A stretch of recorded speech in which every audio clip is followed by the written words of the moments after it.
கொண்டு பார்த்தோமையானால் அதை உற்று நோக்கி உள்நோக்கி சமுதாய கண்ணோட்டத்தோடு பார்த்தால் அங்கே நமக்கு தெரிவது சமத்துவம், சமூக நீதி, எல்லோருக்கும் எல்லாம், நாம் அனைவரும் அண்ணன் தம்பிகள், நமக்குள் ஏற்றத்தாழ்வுகள் கிடையாது.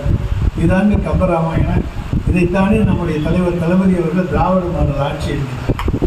ஆக கம்பராமாயணம் சொல்லுவது திராவிட மாடல் ஆட்சியைத்தான் சொல்லுகிறது என்பதற்காக இதை நான் சொல்லுகிறேன். மற்றவர்களால் தப்பாக நினைச்சிக்க வேண்டாம். நல்ல கருத்துக்கள் நமக்கு செல்ல வேண்டும். நல்ல கருத்துக்களை நாம் புரிந்து கொள்ள வேண்டும்.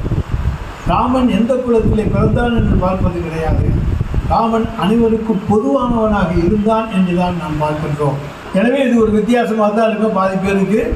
இருந்தாலும் அதில் இருக்கக்கூடிய பல நல்ல கருத்துக்கள் அதை எடுத்துக்கொள்ள வேண்டும், போற்றப்பட வேண்டும்.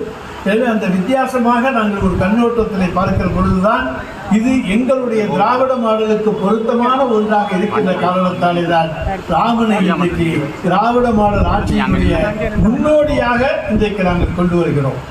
தந்தை பெரியாருக்கு முன்னால், பேரறிஞர் அண்ணாவுக்கு முன்னால், டாக்டர் அம்பேத்கருக்கு முன்னால், தலைவர் கலைஞருக்கு முன்னால், இன்று நம்முடைய தலைவர் தளபதிக்கு முன்னால் இந்த திராவிட மாடல் ஆட்சியை முன்னெடுத்து சென்றிருக்கின்ற சமூக நீதியினுடைய காவலர், சமத்துவம், சமூக நீதி இவற்றை எல்லாம் போதித்த உலகத்திற்கு எடுத்துச் சொன்னவன், எல்லோரும் சமம் என்று சொன்ன ஒரே நாயகன் ராமன்.